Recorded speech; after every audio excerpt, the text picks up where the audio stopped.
Pak Sulis itu dengar ada suara alunan gamelan, dong pelan banget. Kalau didengar secara seksama, suara alunan gamelan ini nggak jauh. Pak Sulis langsung ngeliat ke arah pohon beringin tua yang ada di sana. Pak Sulis itu tiba-tiba berada di sebuah perkampungan. Dia melihat rumah-rumah di perkampungan ini persis banget dengan perkampungan di era Kerajaan Mojopahit. Jadi di situ rumah-rumah ini disusun dari batu bata merah dan sebagiannya itu adalah kayu-kayu.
Bismillahirrahmanirrahim. Assalamualaikum warahmatullahi wabarakatuh. Sobat Gembara Sunyi dimanapun teman-teman berada. Pada kesempatan kali ini, kami akan membagikan cerita yang dikirim oleh Sobat Gembara yang bernama Agus yang asalnya dari Mojokerto, Jawa Timur. Sebelum kita masuk ke ceritanya, untuk teman-teman yang nonton tayangan ini dan belum subscribe, jangan lupa untuk subscribe lebih dulu agar channel Gembara Sunyi ini lebih berkembang lagi dan kami lebih bersemangat lagi dalam membuat konten-konten terbaru di Gembara Sunyi. Dan untuk teman-teman yang telah mendukung kami sejauh ini, kami mengucapkan terima kasih banyak. Semoga amal kebaikan teman-teman dibalas kebaikan berlipat oleh Allah Subhanahu wa Ta'ala.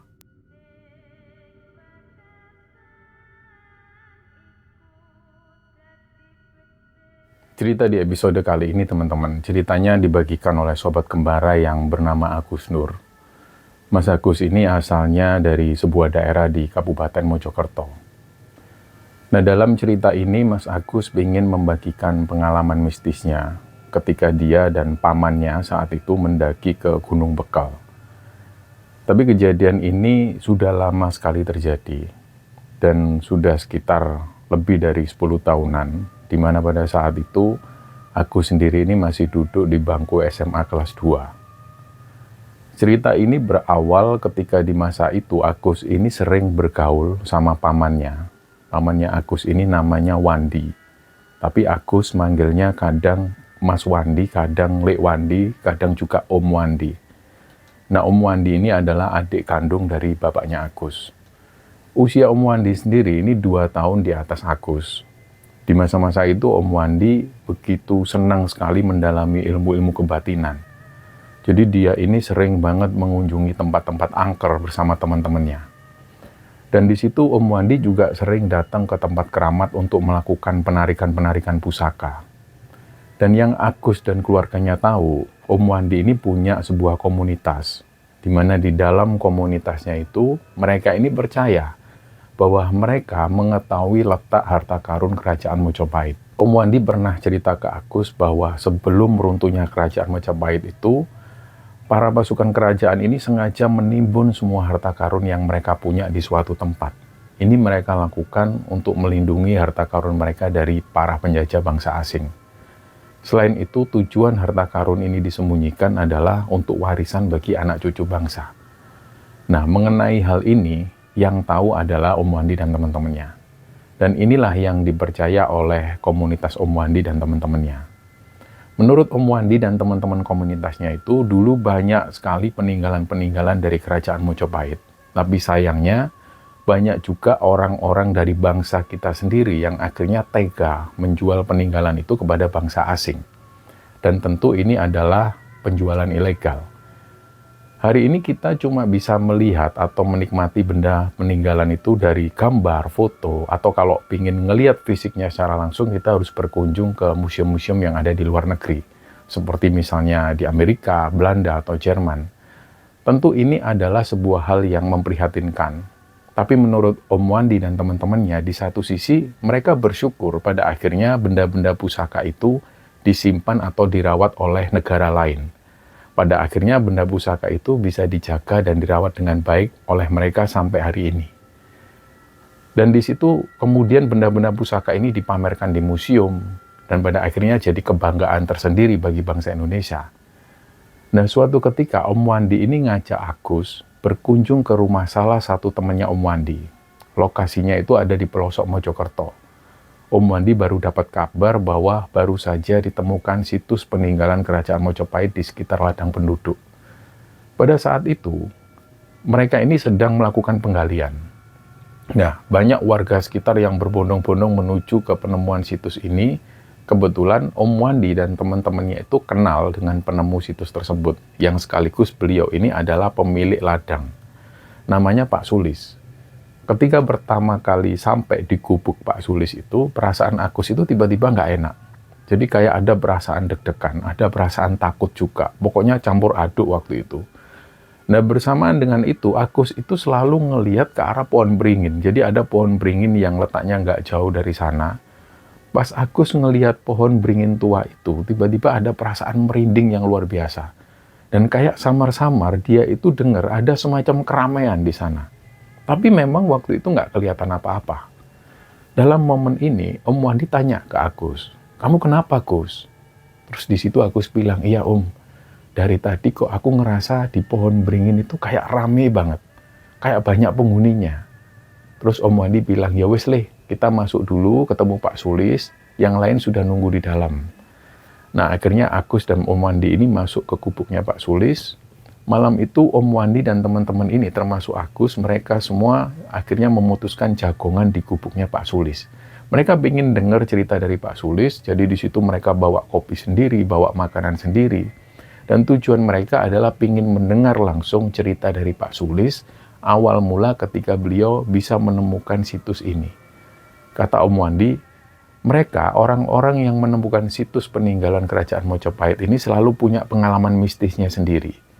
Jadi di situ Om Wandi dan teman-teman ini penasaran dengan Pak Sulis. Kira-kira Pak Sulis ini punya cerita mistis apa sampai pada akhirnya beliau bisa menemukan situs ini.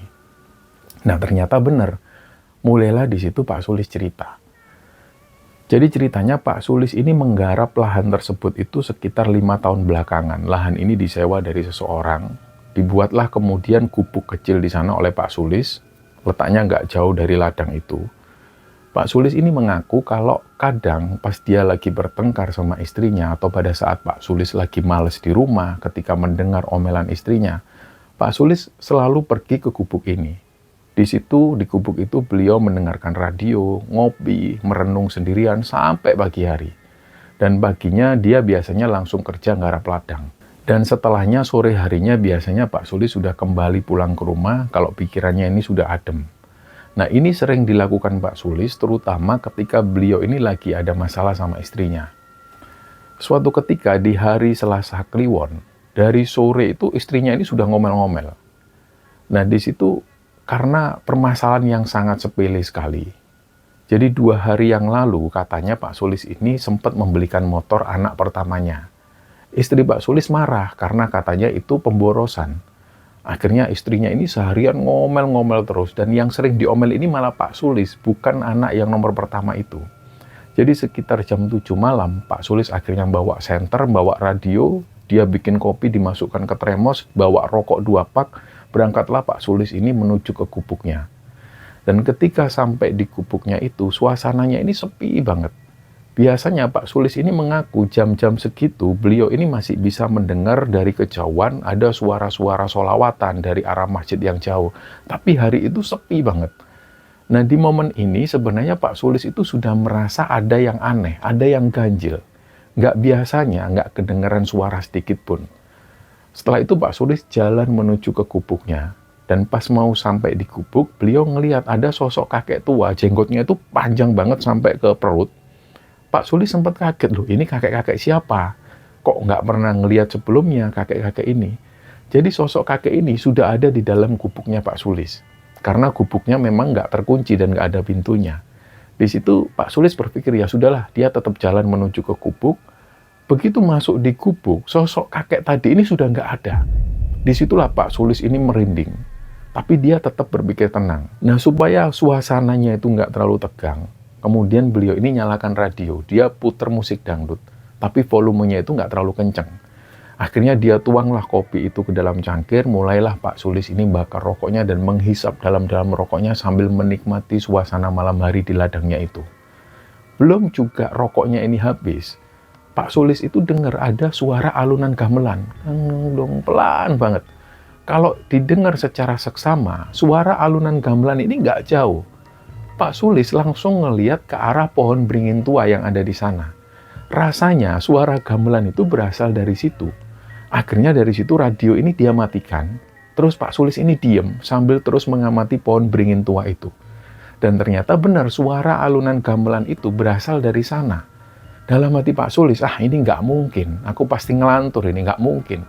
Karena Pak Sulis tahu di sana nggak ada apa-apa selain pohon beringin dan juga semak-semak belukar. Akhirnya di situ beliau mengabaikan, dia nyalakan lagi radionya.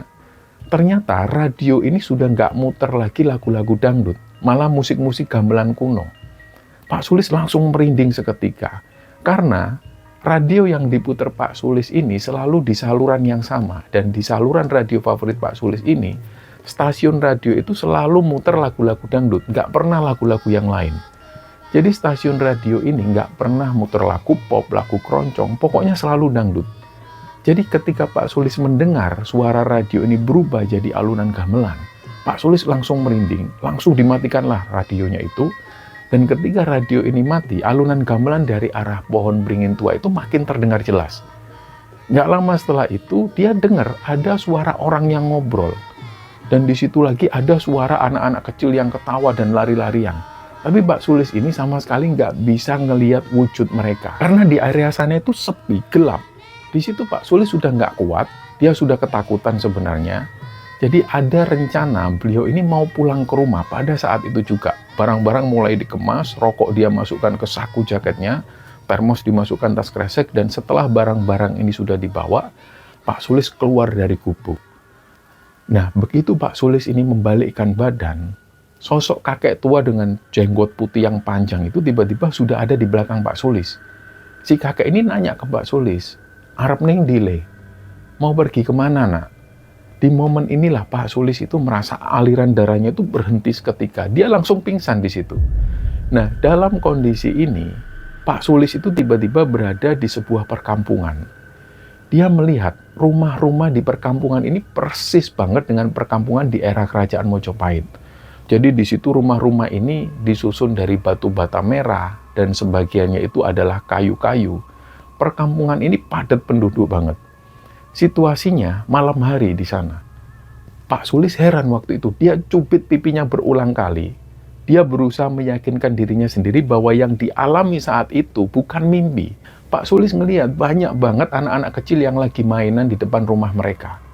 Rumah-rumah di perkampungan ini semuanya itu hampir sama bangunannya. Tapi ada beberapa bangunan rumah yang memang terlihat lebih besar. Ada rumah yang di situ mempunyai tiang-tiang penyangga. Pak Sulis sempat ngelihat rumah-rumah itu. Di tiang-tiang penyangga ini ada sekitar 6 atau 8 tiang. Pak Sulis jalan lagi menyusuri perkampungan itu. Meskipun tampilan Pak Sulis ini berbeda dengan orang-orang yang ada di kampung itu, tapi mereka, orang-orang ini sama sekali nggak mempedulikan Pak Sulis. Dan ketika berjalan kurang lebih sekitar 200 meteran, Pak Sulis ngelihat di situ ada sebuah rumah. Bangunan rumah ini jauh lebih besar dari rumah-rumah yang lain. Dari tata letaknya juga rumah ini seolah berada di tengah-tengah persis perkampungan itu. Dan di depan bangunan rumah itu ada dekorasi patung tanah liat berbentuk perempuan dengan posisi gerakan yang menari. Pak Sulis langsung merinding melihat rumah ini. Selama ini, Pak Sulis itu cuma dapat cerita dari kakek dan juga orang-orang tua di desanya tentang rumah-rumah di era Mojopahit. Pada saat itu, Pak Sulis melihat langsung rumah-rumah ini. Padahal selama ini dia hanya dapat cerita bahwa rumah-rumah orang Mojopahit dulunya seperti ini, bangunannya batu bata merah, ada kayu-kayunya. Dan persis seperti apa yang dibayangkan oleh Pak Sulis selama ini. Dan pada saat itu ketika dia melihat langsung rumah-rumah ini, beliau langsung merinding. Dan selama jalan di perkampungan ini, Pak Sulis itu terus nyupit tangannya, terus nyupit pipinya. Dia ngerasa sakit ketika dia mencupit dirinya sendiri. Ini menandakan bahwa Pak Sulis itu nggak mimpi pada saat itu. Tapi beliau sendiri juga nggak tahu sebenarnya apa yang terjadi. Akhirnya Pak Sulis mulai jalan mendekat menuju ke rumah ini, ada tangga menuju ke pendopo rumah. Pendopo ini punya tiang penyangga sekitar 6 tiang. Di depan pendopo itu ada sepasang payung warnanya putih. Pak Sulis nggak berani masuk ke rumah ini, dan nggak lama Pak Sulis itu ngelihat di pendopo itu berdiri sosok kakek tua dengan jenggot panjang, yang sebelumnya kakek ini ditemui Pak Sulis. Dalam batin Pak Sulis, wah kok ketemu kakek ini lagi? Si kakek ini melambaikan tangan ke arah Pak Sulis, terus Pak Sulis pun mendekat. Dia naik ke rumah tersebut, menaiki tangga, dan begitu dekat si kakek ini ngomong ke Pak Sulis, ayo mlebu nggih, iki omahku. Ayo silakan masuk nak, ini rumah saya. Pak Sulis ini perasaannya deg-degan. Pelan-pelan akhirnya dia melangkahkan kaki masuk ke dalam rumah pendopo ini. Di area pendopo itu Pak Sulis ngelihat ada beberapa patung-patung terakota, yang patung-patung ini membentuk miniatur hewan. Jadi di situ ada patung celeng atau babi hutan, ada patung menjangan, sapi, kerbau, semuanya itu ditata rapi di pendopo ini. Nah, akhirnya di situ Pak Sulis dipersilakan duduk oleh sosok kakek ini. Pak Sulis sebenarnya melihat di dalam rumah kakek itu ada kursi singgasana. Ukurannya itu agak besar juga. Tapi di pendopo itu kakek ini rela duduk di lantai pendopo dengan posisi duduk bersila, menemani Pak Sulis. Dia ini duduk dan langsung menghadap ke arah kakek-kakek ini. Terus kakek tersebut menyuguhkan air putih untuk Pak Sulis. Tempat minumnya itu terbuat dari logam, semacam logam tembaga. Jadi bukan kendi dari tanah liat. Cangkirnya pun juga berbahan logam. Nah, waktu itu ketika Pak Sulis meminum air putih yang disuguhkan, itu rasanya seger banget. Rasanya kayak minum air yang baru keluar dari kulkas. Dan selanjutnya kakek ini menyampaikan, tujuanku ngajak kamu ke sini ini supaya kamu tahu nak, bahwa di area ladangmu itu dulunya adalah perkampungan penduduk masyarakat Mojopahit. Pak Sulis langsung dek. Dia langsung menjawab, nggih mbah, ngapunten mbah. Saya minta maaf mbah. Terus kakek ini melanjutkan, loh, ndak usah minta maaf. Kita memang hidup berdampingan. Sudah lama sekali kami mengawasi gerak-gerikmu. Saya ini memperhatikan kamu itu orangnya nggak macam-macam, nggak pernah mengganggu yang ada di sekitarmu. Maka dari itu saya tertarik ngajak kamu kemari. Nah, lagi-lagi Pak Sulis cuma menjawab, nggih mbah, nggih mbah. Selanjutnya ada seorang pemuda yang keluar dari dalam rumah kakek ini. Dia bawa bungkusan kain warna kuning. Terus kakek ini bilang ke Pak Sulis, ini ada kenang-kenangan dari saya, mohon diterima. Nah, pemuda tadi menyerahkan bungkusan kain kuning itu ke Pak Sulis. Pak Sulis akhirnya menerima bingkisan kain warna kuning ini sambil mengucapkan terima kasih ke sosok kakek-kakek tersebut. Selanjutnya sosok kakek ini mempersilahkan Pak Sulis pulang. Di situ akhirnya Pak Sulis pamit, dia keluar dari rumah kakek itu. Pada saat menuruni tangga pendopo ini, Pak Sulis itu sambil memandangi bingkisan kain kuning yang dikasih kakek-kakek tadi.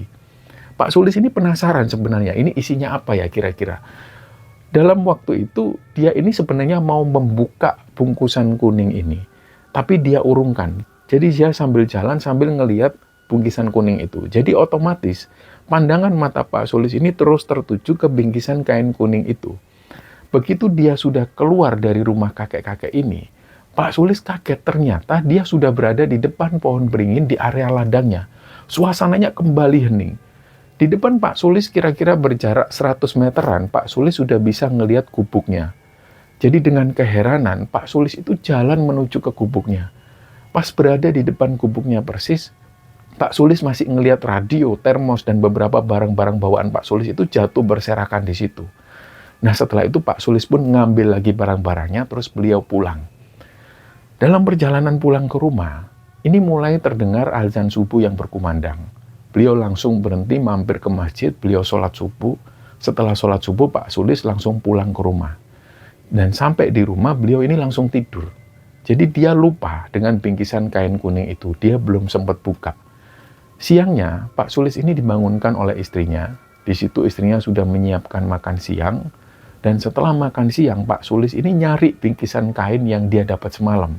Dia tanya ke istrinya, "Bu, ngelihat bingkisan kuning yang kubawa semalam nggak?" Ternyata istrinya nggak melihat. Dan perasaan Pak Sulis ini meletakkan bingkisan kain itu di ruang tamu, persis di atas meja. Ketika Pak Sulis ini menanyakan bingkisan kain kuning ini kepada seluruh isi rumah, termasuk di situ anaknya ditanya, istrinya ditanya, nggak ada satupun yang ngelihat bingkisan kain warna kuning itu. Dari siang sampai sore, Pak Sulis ini terus nyari kain kuning itu, tapi tetap nggak ketemu. Dan malamnya, sekitar jam 8 malam, Pak Sulis balik lagi ke gubuknya. Dari gubuknya itu, beliau mengarahkan senter ke arah pohon beringin tua di dekat gubuknya itu. Jujur pada waktu itu, ada keinginan kuat dari Pak Sulis untuk pengen balik lagi ke perkampungan Mojopahit yang dia kunjungi kemarin. Tapi di situ nggak ada tanda-tanda apapun. Nggak ada suara alunan gamelan, nggak ada suara orang ngobrol, nggak ada suara anak-anak yang lari. Jadi pada akhirnya Pak Sulis pun masuk ke gubuknya. Dia nyalakan radio, dia putar stasiun favoritnya lagu-lagu dangdut itu. Dan nggak lama Pak Sulis ini pun ketiduran. Nah, antara sadar dan nggak sadar, Pak Sulis ini didatengin lagi sosok kakek tua itu. "Nak, bangun nak." Pak Sulis pun akhirnya buka mata, si kakek ini sudah ada di depannya persis. Pak Sulis tanya, "Ada apa, kek?" Nah, si kakek ini bilang, "Coba kamu gali di bawah tempat tidurmu itu. Ada uang 1 gentong buat kamu." Dan setelah ngomong ini, kakek ini pun hilang. Pak Sulis ini kemudian berpikir, apa benar yang dikatakan kakek tadi bahwa di bawah tempat tidurnya itu ada uang 1 gentong. Dan keesokan paginya Pak Sulis ini langsung menggali tanah persis di bawah tempat tidurnya di gubuk itu. Dan digali sampai kedalaman sekitar setengah meter, barulah kelihatan ada semacam gentong tanah liat memang. Pak Sulis mulai deg-degan di situ. Semakin digali semakin kelihatan ada wujud pecahan-pecahan genteng. Dan karena semakin penasaran terus digali. Ternyata setelah gentong ini berhasil dikeluarkan, isi gentong ini adalah pecahan-pecahan genteng. Nggak ada uang sama sekali di gentong itu. Pak Sulis di situ kecewa, tapi Pak Sulis yakin bahwa di area ladang yang disewa Pak Sulis ini adalah sebuah perkampungan di era Kerajaan Mojopahit. Dan akhirnya setelah menghubungi salah satu temannya, mulailah dilakukan penggalian. Dan mereka meyakini bahwa di area itu dulunya adalah rumah-rumah penduduk di era Kerajaan Mojopahit. Nah, adapun tentang kejadian yang dialami Pak Sulis ketika beliau sempat berada di perkampungan itu dan beliau diundang masuk ke rumah sosok kakek-kakek ini, Pak Sulis ini menceritakan itu ke teman-temannya yang paham tentang sejarah Kerajaan Mojopahit. Kemungkinan besarnya, sosok kakek-kakek yang ditemui Pak Sulis ini dulunya adalah orang yang punya jabatan penting di Kerajaan Mojopahit. Itu terlihat dari bangunan rumahnya yang sangat berbeda dengan rumah-rumah yang lain. Ditambah lagi, di rumah kakek itu ada tiang penyangga yang berjumlah 6-8 tiang penyangga. Juga di situ ditemukan ada hiasan-hiasan patung miniatur hewan di rumahnya. Jadi ini menandakan bahwa sosok kakek-kakek itu bukanlah orang atau rakyat biasa. Nah, kembali ke Agus dan Om Wandi dan teman-temannya. Setelah mendengar cerita dari Pak Sulis, mereka terkesima. Ternyata benar Pak Sulis ini punya cerita mistis di balik ditemukannya situs bersejarah Mojopahit. Pak Sulis menyarankan supaya mereka bermalam di situ untuk 1 malam. Siapa tahu di malam itu ada yang mengalami hal yang sama seperti yang dialami oleh Pak Sulis. Nah, tentu Om Wandi dan teman-temannya ini sangat tertarik sekali. Tapi di situ Agus ini lebih kepada takut. Karena dari awal ketika Agus tiba di area itu, Agus ini terus memperhatikan pohon beringin tua itu. Ternyata kekhawatiran Agus terbukti. Pak Sulis juga mengalami kejadian mistis di pohon beringin tua itu. Nah, disinilah Om Wandi coba menenangkan Agus. "Sudah Gus, pokoknya nanti kalau kamu takut, kamu bangunin Om Wandi. Tapi kayaknya ini Om Wandi sama teman-teman nggak tidur kok sampai pagi. Jadi kalau nanti di tengah malam kamu takut, kamu bilang, kita bisa langsung pulang." Nah, singkatnya akhirnya mereka tiduran di situ, di gubuk Pak Sulis ini, dengan kondisi yang apa adanya. Jadi mereka cuma beralaskan tikar jelek, ada yang beralaskan terpal bekas, kardus bekas, seadanya lah pokoknya. Dan menjelang sekitar jam 1 dini hari, nggak ada satupun teman-teman Om Wandi yang tidur. Semua mereka ini terjaga, begitupun juga dengan Pak Sulis. Tapi di situ Agus ini sudah mulai ngantuk. Dan ada perasaan yang nggak enak yang dirasakan oleh Agus. Dalam hati kecil Agus, dia ini nggak pingin tidur di situ. Dia pingin pulang sebenarnya. Tapi Om Wandi ini masih terus ngobrol sama teman-temannya termasuk dengan Pak Sulis. Akhirnya, karena lama Agus ini nunggu, dia pun ketiduran. Dan Agus itu tidurnya nyenyak banget. Nah, inilah yang aneh. Pada saat Agus ini tidur, dia merasa kayak nggak tidur. Jadi dia kayak baru bangun. Tapi anehnya, dia kok ngelihat dirinya sendiri ini masih tidur di situ. Sedangkan di situ Agus memperhatikan Om Wandi dan teman-temannya ini masih ngobrol-ngobrol. Dan di depan gubuk Pak Sulis ada sosok kakek tua yang dilihat oleh Agus. Sosok kakek tua ini jenggotnya panjang. Agus ini sempat mikir bahkan di situ. Ini kan sosok kakek-kakek yang diceritakan Pak Sulis tadi. Kok kakek-kakek ini ada di sini? Nah, pas Agus mikir seperti ini, si kakek ini melambaikan tangan ke Agus. Agus pun keluar menghampiri kakek ini.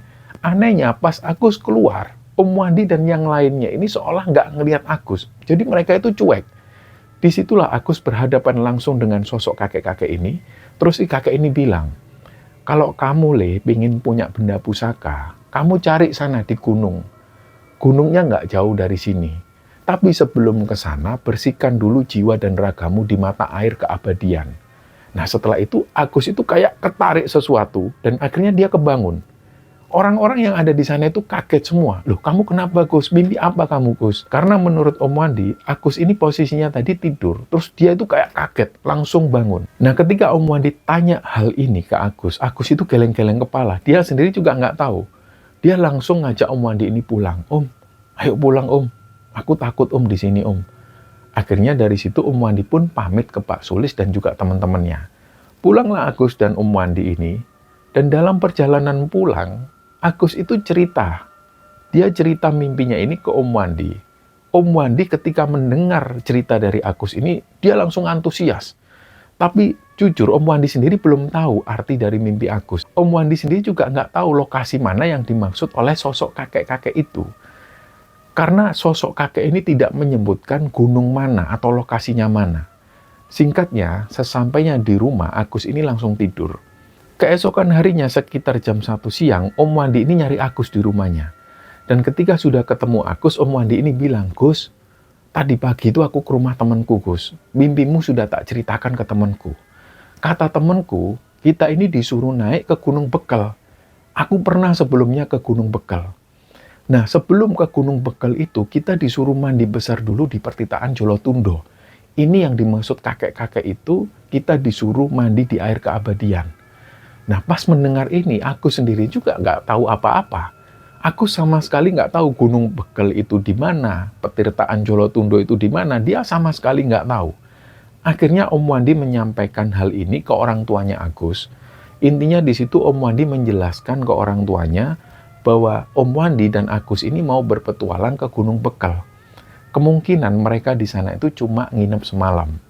Dari situ orang tua Agus pun mengizinkan. Jadi sore itu mereka siap-siap. Barang-barang yang perlu mereka bawa itu mereka pinjem umumnya dari teman-temannya Om Wandi. Seperti tenda, tas keril, peralatan memasak. Dipinjem semua oleh Om Wandi dari teman-temannya. Nah setelah semua perlengkapan siap, Om Wandi malam itu tidur di rumah Agus. Karena rencananya keesokan harinya mereka akan berangkat pagi-pagi. Malam itu pas mereka tidur, Agus ini mimpi lagi, dia didatengin sosok kakek tua itu. Lokasinya waktu itu ada di sebuah perbukitan gersang. Di situ Agus diajak jalan oleh kakek-kakek ini menuju ke sebuah lokasi. Jadi yang dilihat Agus, di situ ada sebuah pohon besar. Akarnya itu kayak membentuk goa kecil. Terus si kakek ini nunjuk ke arah dalam akar itu. Agus diminta mengambil sesuatu di dalam akar tersebut. Jadi Agus langsung merogohkan tangannya ke dalam. Ternyata dia waktu itu megang sesuatu. Begitu ditarik keluar, ternyata yang ditarik Agus ini adalah seekor ular. Langsunglah Agus ini teriak dan dia kebangun. Pas dia kebangun itu sekitar jam 2 dini hari. Om Wandi kaget. Langsung Om Wandi ini tanya ke Agus, kamu kenapa, Le? Aku takut, Om. Aku mimpi ketemu kakek itu lagi, Om. Pokoknya di situ Agus menceritakan semua kepada Om Wandi tentang mimpinya ini, termasuk ketika Agus ini memegang ular. Tapi di situ Om Wandi menjelaskan ke Agus, Gus, namanya juga mimpi, Gus. Sudah nggak usah terlalu takut. Itu berarti petunjuk. Berarti kita disuruh nyari pohon yang kayak gitu di Gunung Bekel. Nah, setelah diam sebentar, kira-kira sehabis subuh, Om Wandi meyakinkan Agus lagi. Akhirnya di situ Agus pun luluh, dia ikut berangkat. Berangkatlah mereka naik motor, tujuan mereka ini pertama kali menuju ke Petirtaan Jolotundo. Jadi teman-teman yang belum tahu, lokasi Petirtaan Jolotundo ini letaknya di kaki barat Bukit Bekel atau Gunung Bekel.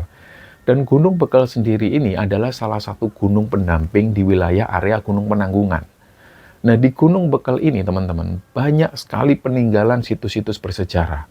Seperti halnya di situ banyak candi-candi yang berserakan di sana dan semuanya terawat.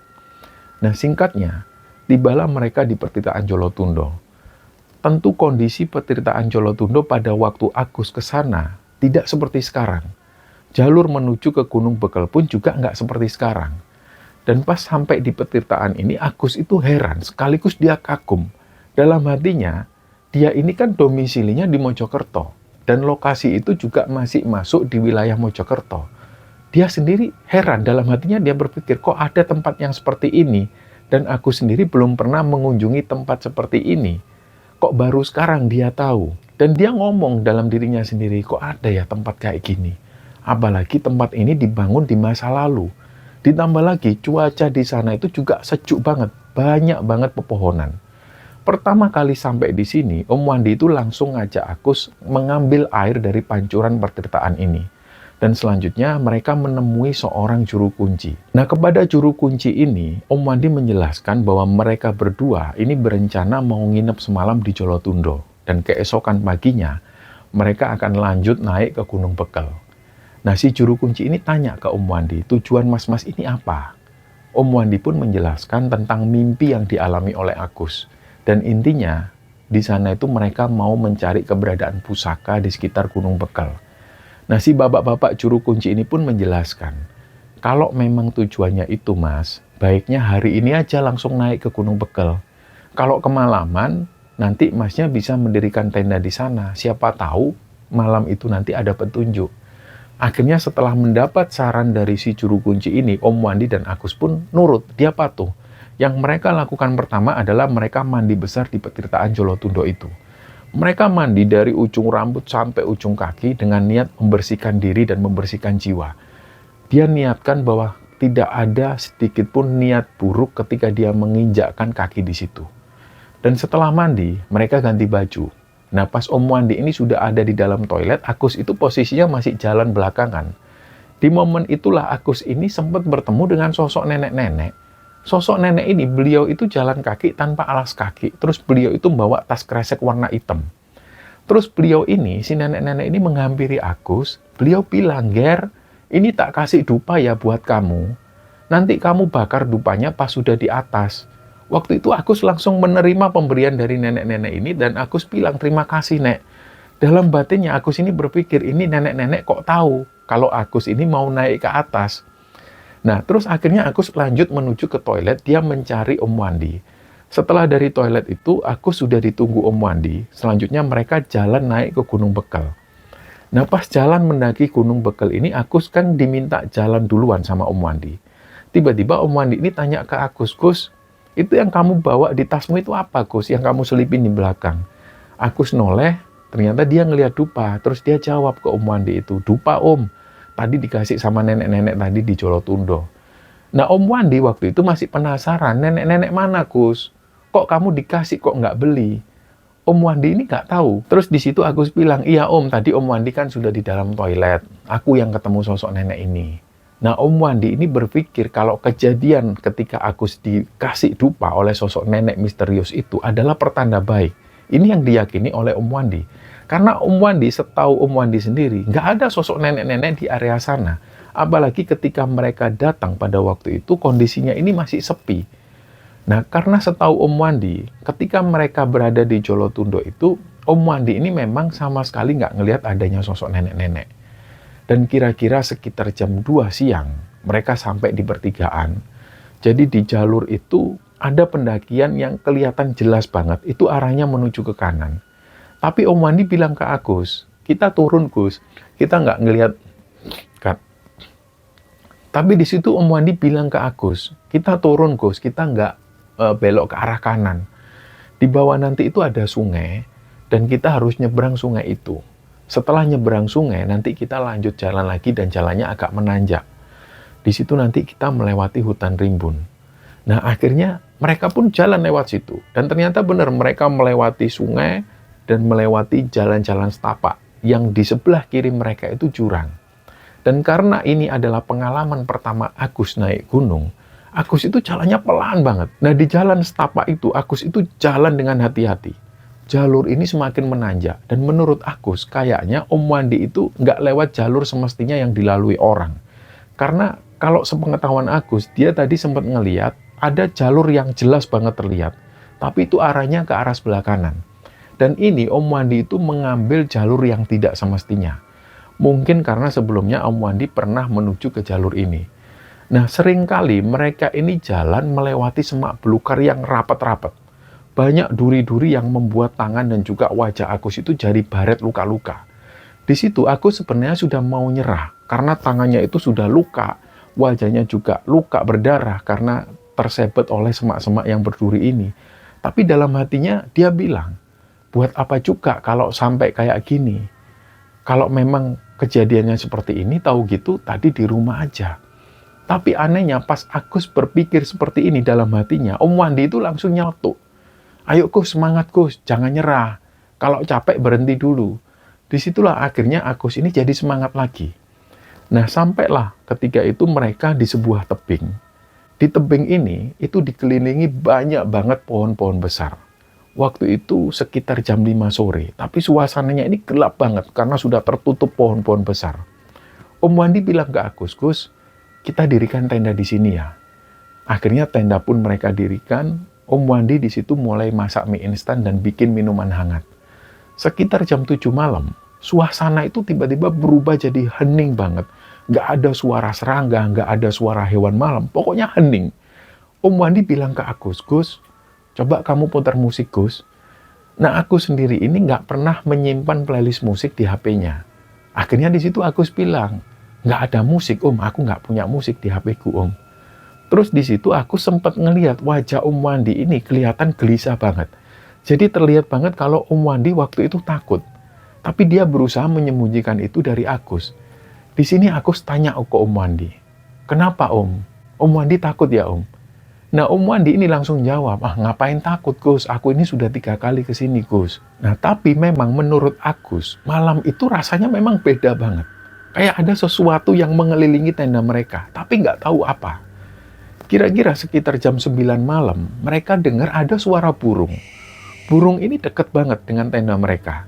Tapi baik Om Wandi dan Agus ini nggak tahu ini suara burung apa. Nggak lama kemudian, setelah burung ini ngoceh, burung ini pun pergi. Setelah itu muncul suara tokek. Nah, suara tokek yang didengar mereka itu suaranya menggema. Jadi seolah-olah kayak tokek ini berada di dalam ruangan kosong atau berada di dalam gua. Dan nggak tahu kenapa malam itu ketika mereka mendengar suara tokek ini, Agus dan Om Wandi itu jadi takut. Padahal di rumah mereka, hampir tiap malam mereka juga mendengar suara tokek. Tapi nggak tahu kenapa malam itu suara tokeknya ini beda banget.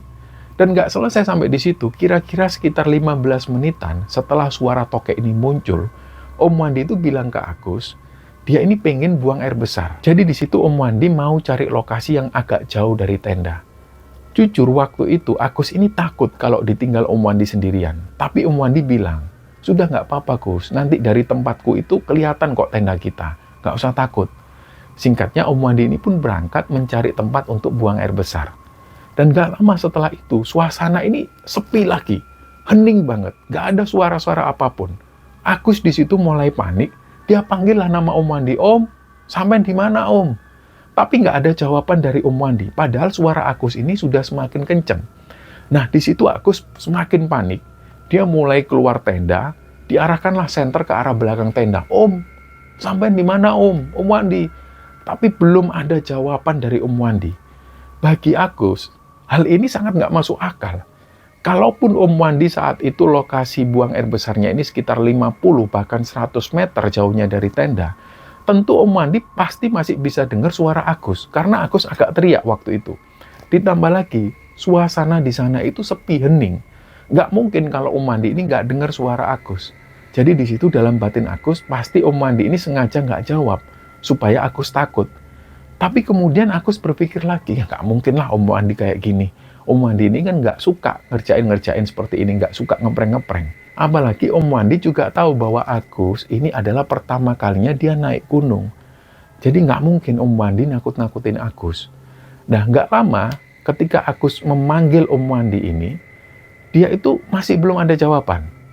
Nah, tiba-tiba dari arah belakang tenda, Agus kaget. Om Wandi ini langsung masuk ke dalam tenda, dan Om Wandi itu kayak buru-buru banget. Dia itu sambil ngomong ke Agus, "Gus, kita berangkat sekarang, Gus. Ini ada yang nggak suka kita di sini. Tendanya biarin aja di sini." Terus Om Wandi ini langsung beranjak dan dia langsung jalan. Nah, tentu Agus bingung, ini kok Om Wandi tiba-tiba ngajak pergi, tenda ditinggal di situ. Apalagi di situ api unggun ini masih nyala. Akhirnya karena Agus itu juga takut, dia bawalah barang-barang yang penting, terus Agus jalan ngikutin Om Wandi jalan.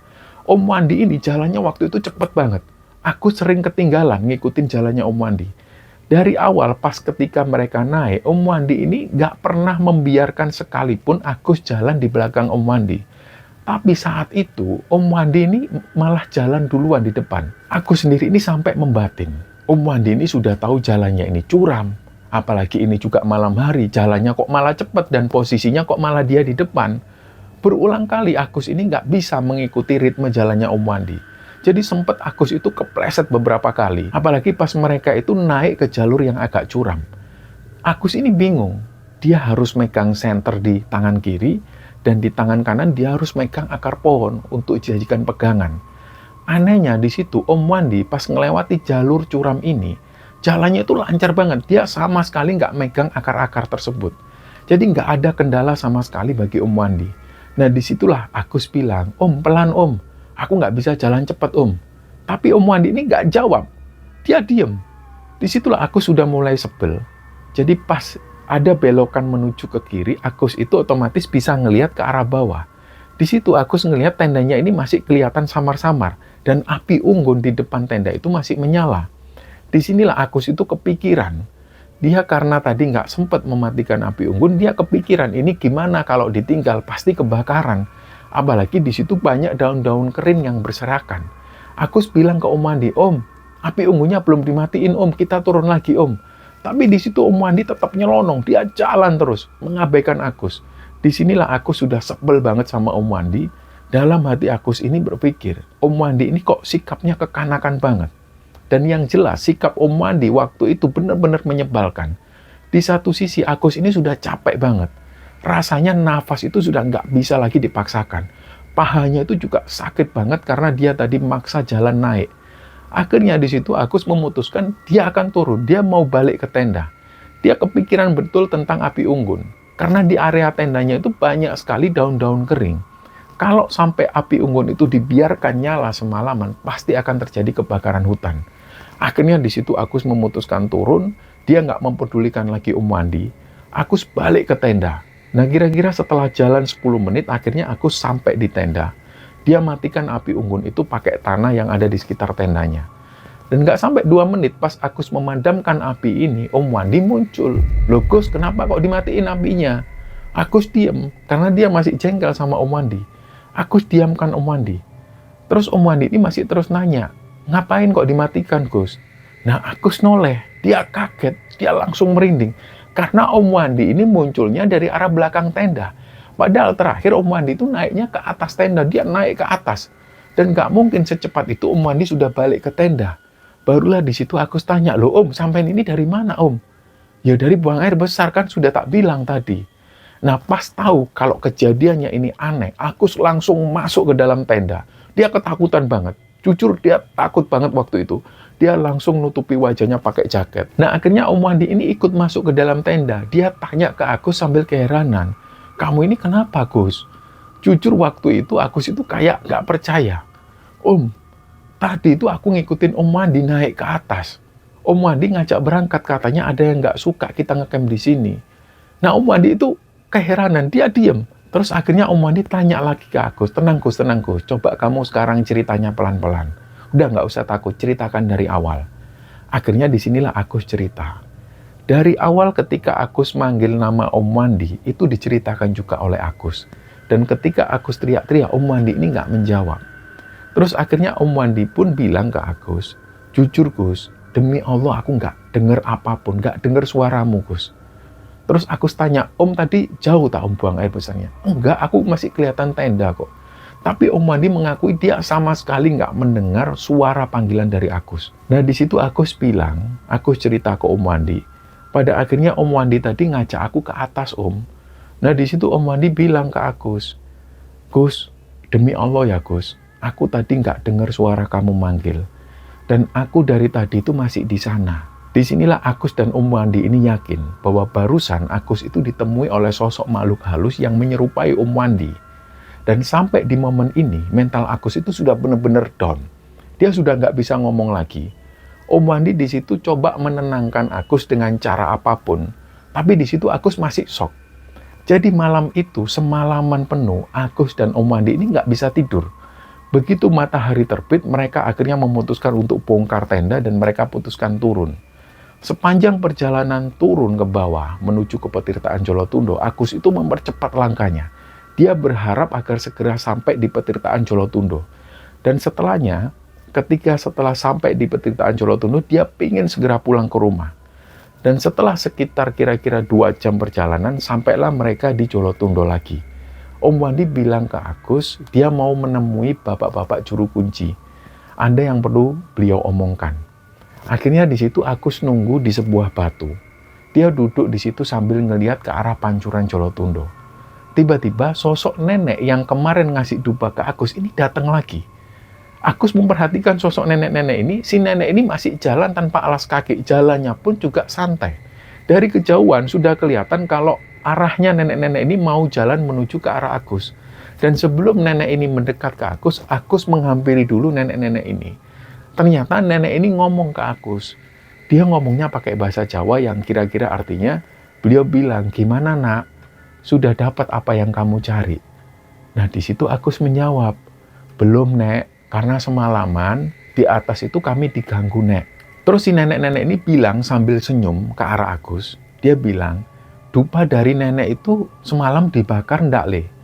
Nah ini Agus baru ingat bahwa dupa yang dikasih nenek ini sama sekali nggak dibakar oleh Agus ketika mereka ngecamp di atas. Agus bilang sambil minta maaf ke nenek ini, iya nek, mohon maaf nek, kami lupa bakar dupanya. Soalnya semalam itu kami takut banget nek. Terus si nenek ini bilang, ya wis nggak apa-apa, berarti belum rezekinya. Yang namanya rezeki itu kan seharusnya dijemput ya le, bukan dicari. Kalau namanya dicari ya susah ketemunya. Itu pasti barang hilang kalau yang dicari. Sudah nggak usah dipikir, ini nenek kasih oleh-oleh. Disimpan buat kenang-kenangan ya nger. Terus Agus itu dikasih sebuah keris kecil. Kerisnya kecil banget seukuran korek api. Diterimalah oleh Agus. Terus di situ Agus mengucapkan terima kasih. Di situ Agus langsung mencari Om Wandi. Dia pengen menunjukkan kerisnya ini. Di situ Agus ngelihat Om Wandi ini lagi ngobrol sama juru kunci itu. Mereka berdua ngobrol sambil duduk dan minum kopi. Agus lari menuju ke Om Wandi. Terus langsung ditunjukkanlah kerisnya itu ke Om Wandi. Om, aku dapat ini Om, sambil nunjukkan kerisnya itu. Nah, baik Om Wandi dan juga si juru kunci ngelihat Agus itu dengan agak kaget. Nah, Om Wandi tanya, dikasih siapa, Le? Itu Om, dikasih nenek yang kemarin ngasih aku dupa, Om. Tadi neneknya datang lagi terus ngasih ini ke aku. Di momen ini, Om Wandi itu tanya langsung ke juru kunci tersebut. Pak, nenek-nenek yang dimaksud keponakan saya ini siapa ya, Pak? Terus si juru kunci ini bilang, ya yang tahu nenek-nenek itu ya keponakan sampean, Mas. Terus di situ Om Wandi bilang, maksudnya gimana ya Pak? Ya yang bisa ketemu sama nenek itu ya yang dikasih sama beliau. Kalau kita nggak dikasih ya nggak bakal ketemu sama nenek itu. Nah sampai di situ, nenek-nenek ini pun masih misterius. Bahkan juru kunci di Petirtaan Jolotundo ini pun menyampaikan, nggak sembarang orang yang bisa ketemu dengan sosok nenek-nenek ini. Dan kalau sampai dia bisa ketemu dengan sosok nenek-nenek ini, kemungkinan besarnya nenek itu akan ngasih sesuatu. Seperti halnya yang terjadi dengan Agus. Awalnya dia dikasih dupa, selanjutnya dia dikasih benda pusaka keris kecil. Singkatnya setelah itu mereka pun pulang ke rumah. Jujur, cuma sekali itu Agus ikut Om Wandi nyari benda pusaka. Dan pertama itulah dan untuk terakhir kalinya Agus naik gunung. Selanjutnya dia ini nggak pernah tertarik lagi dengan hal-hal yang semacam itu.